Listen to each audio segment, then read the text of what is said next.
The Bible in a year reading from the English Standard Version for May 12th is 2 Kings chapter 4, 5, and John chapter 4, verses 1 through 30. 2 Kings chapter 4. Now the wife of one of the sons of the prophets cried to Elisha, "Your servant, my husband, is dead, and you know that your servant feared the Lord, but the creditor has come to take away my 2 children to be as slaves." And Elisha said to her, "What shall I do for you? Tell me, what have you in the house?" And she said, "Your servant has nothing in the house except a jar of oil." Then he said, "Go outside, borrow vessels from all your neighbors, empty vessels, and not too few. Then go in and shut the door behind yourself and your sons and pour into all these vessels. And when one is full, set it aside." So she went from him and shut the door behind herself and her sons. And as they poured, they brought the vessels to her. When the vessels were full, she said to her son, "Bring me another vessel." And he said to her, "There's not another." Then the oil stopped flowing.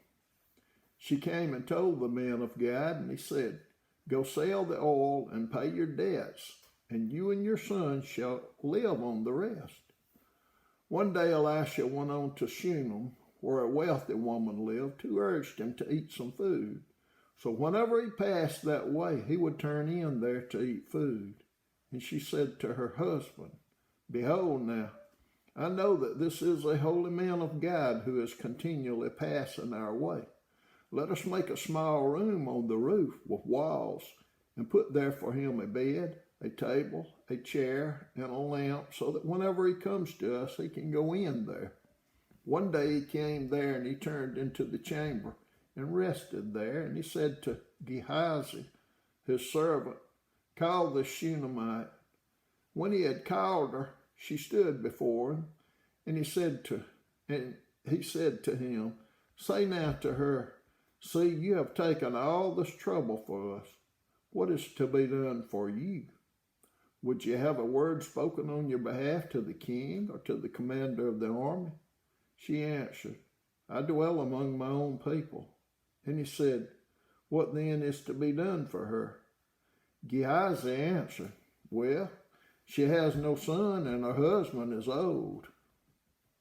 He said, "Call her."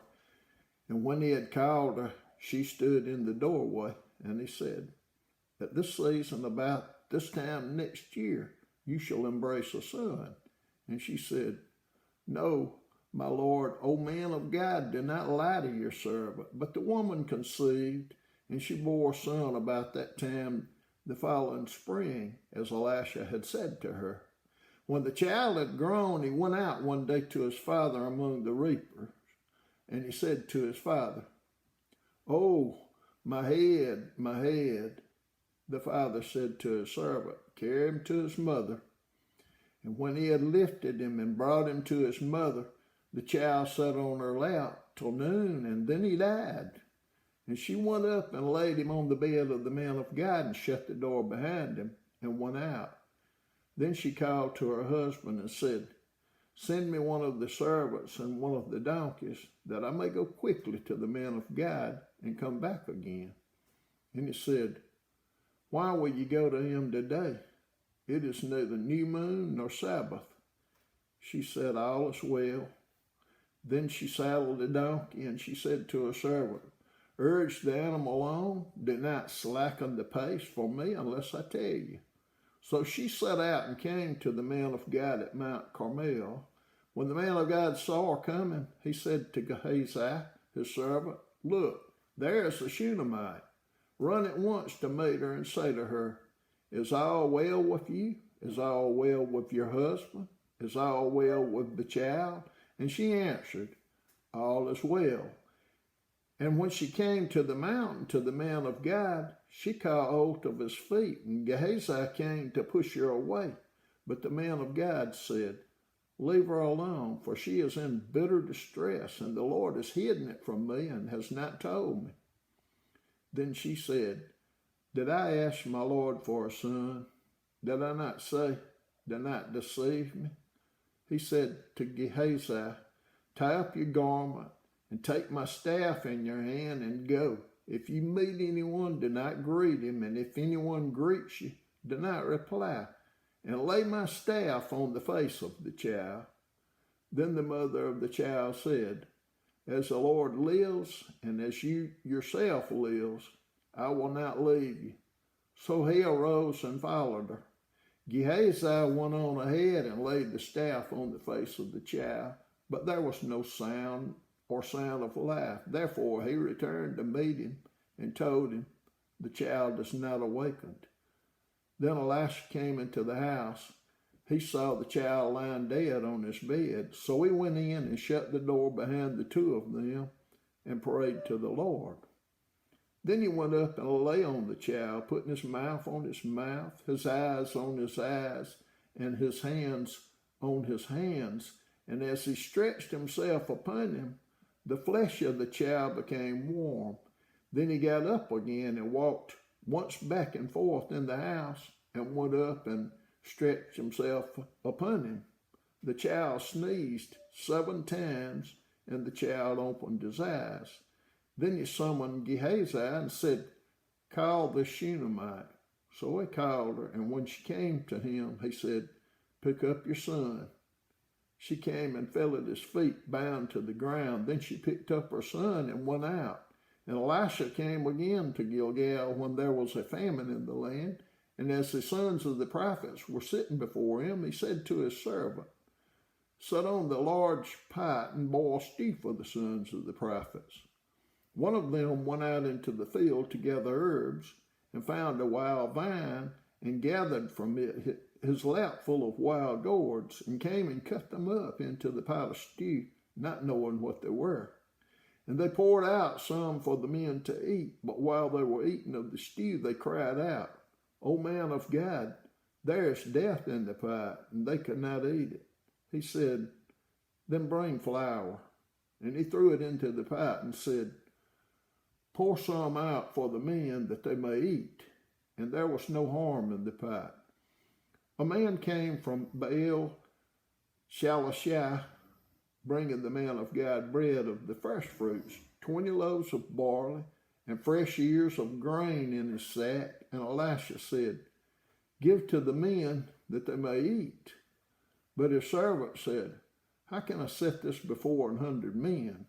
So he repeated, give to the men that they may eat, for thus says the Lord, they shall eat and have some left. So he set it before them, and they ate and had some left, according to the word of the Lord. 2 Kings chapter 5. Naaman, commander of the army of the king of Syria, was a great man with his master and in high favor, because by him the Lord had given victory to Syria. He was a mighty man of valor, but he was a leper. Now the Syrians on one of their raids had carried off a little girl from the land of Israel, and she worked in the service of Naaman's wife. She said to her mistress, would that my Lord were with the prophet who is in Samaria, he would cure him of his leprosy. So Naaman went in and told his Lord, thus and so spoke the girl from the land of Israel. And the king of Syria said, go now, and I will send a letter to the king of Israel. So he went, taking with him 10 talents of silver, 6,000 shekels of gold, and 10 changes of clothing. And he brought the letter to the king of Israel, which read, when this letter reaches you, know that I have sent to you Naaman, my servant, that you may cure him of his leprosy. And when the king of Israel read the letter, he tore his clothes and said, am I God to kill and to make alive, that this man sends word to me to cure a man of his leprosy? Only consider and see how he is seeking a quarrel with me. But when Elisha, the man of God, heard that the king of Israel had torn his clothes, he sent to the king, saying, why have you torn your clothes? Let him come now to me, that he may know that there is a prophet in Israel. So Naaman came with his horses and chariots and stood at the door of Elisha's house. And Elisha sent a messenger to him, saying, Go and wash in the Jordan 7 times, and your flesh shall be restored, and you shall be clean. But Naaman was angry and went away, saying, Behold, I thought that it would surely come out to me and stand and call upon the name of the Lord his God, and wave his hand over the place and cure the leper. Are not Abana and Pharpar, the rivers of Damascus, better than all the waters of Israel? Could I not wash in them and be clean? So he turned and went away in a rage. But his servants came near and said to him, My father, it is a great word the prophet has spoken to you. Will you not do it? Has he actually said to you, Wash and be clean? So he went down and dipped himself 7 times in the Jordan, according to the word of the man of God, and his flesh was restored like the flesh of a little child, and he was clean. Then he returned to the man of God, he and all his company, and he came and stood before him, and he said, Behold, I know that there is no God in all the earth but in Israel, so accept now a present from your servant. But he said, As the Lord lives before whom I stand, I will receive none. And he urged him to take it, but he refused. Then Naaman said, If not, please let there be given to your servant 2 mule loads of earth. For from now on your servant will not offer burnt offering or sacrifice to any god but the Lord. In this matter may the Lord pardon your servant when my master goes into the house of Rimmon to worship there, leaning on my arm, and I bow myself in the house of Rimmon. When I bow myself in the house of Rimmon, the Lord pardon your servant in this matter. He said to him, Go in peace. But when Naaman had gone from him a short distance, Gehazi, the servant of Elisha, the man of God, said, See, my master has spared this Naaman the Syrian, and not accepting from his hand what he brought. As the Lord lives, I will run after him and get something from him. So Gehazi followed Naaman, and when Naaman saw someone running after him, he got down from the chariot to meet him and said, Is all well? And he said, All is well. My master has sent me to say, There have just now come to me from the hill country of Ephraim 2 young men of the sons of the prophets. Please give them a talent of silver and 2 changes of clothing. And Naaman said, Be pleased to accept 2 talents. And he urged him, and tied up 2 talents of silver in 2 bags with 2 changes of clothing, and laid them on the 2 of his servants. And they carried them before Gehazi. And when he came to the hill, he took them from the hand and put them in the house. And he sent the men away, and they departed. He went in and stood before his master and said, And Elisha said to him, Where have you been, Gehazi? And he said, Your servant went nowhere. But he said to him, Did not my heart go when the man turned from his chariot to meet you? Was it a time to accept money and garments, olive orchards and vineyards, sheep and oxen, male servants and female servants? Therefore the leprosy of Naaman shall cling to you and your descendants forever. So he went out from his presence, a leper like snow. John chapter 4, verses 1 through 30. Now when Jesus learned that the Pharisees had heard that Jesus was making and baptizing more disciples than John, although Jesus himself did not baptize, but only his disciples, he left Judea and departed again for Galilee. And he had to pass through Samaria. So he came to a town of Samaria called Sychar, near the field that Jacob had given to his son Joseph. Jacob's well was there, so Jesus, wearied as he was from his journey, was sitting beside the well. It was about the 6th hour. A woman from Samaria came to draw water. Jesus said to her, Give me a drink. For his disciples had gone away into the city to buy food.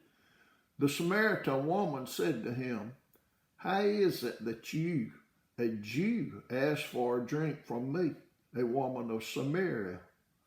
For Jews have no dealings with Samaritans. Jesus answered her, if you knew the gift of God and who it is that is saying to you, give me a drink, you would have asked him, and he would have given you living water. The woman said to him, Sir, you have nothing to draw water with, and the well is deep. Where do you get that living water? Are you greater than our father Jacob? He gave us the well and drank from it himself, as did his sons and his livestock. Jesus said to her, everyone who drinks of this water will be thirsty again, but whoever drinks of the water that I will give him will never be thirsty again. The water that I will give him will become in him a spring of water, welling up to eternal life. The woman said to him, Sir, give me this water so that I will not be thirsty. I have to come here to draw water. Jesus said to her, Go call your husband and come here. The woman answered him, I have no husband. Jesus said to her, You are right in saying I have no husband, for you have had 5 husbands, and the one you now have is not your husband. What you have said is true. The woman said to him, Sir, I perceive that you are a prophet. Our fathers worshipped on this mountain, but you say that in Jerusalem is the place where people ought to worship. Jesus said to her, Woman, believe me, the hour is coming when neither on this mountain nor in Jerusalem will you worship the Father. You worship what you do not know. We worship what we know, for salvation is from the Jews. But the hour is coming, and now is here, when the true worshipers will worship the Father in spirit and in truth. For the Father is seeking such people to worship him. God is spirit, and those who worship him must worship in spirit and truth. The woman said to him, I know that Messiah is coming, he who is called Christ. When he comes, he will tell us all things. Jesus said to her, I who speak to you am he. Just then his disciples came back. They marveled that he was talking with a woman, but no one said, What do you seek? Or why are you talking with her? So the woman left her water jar and went away into town and said to the people, Come, see a man who told me all that I ever did. Can this be the Christ? They went out of the town and were coming to him.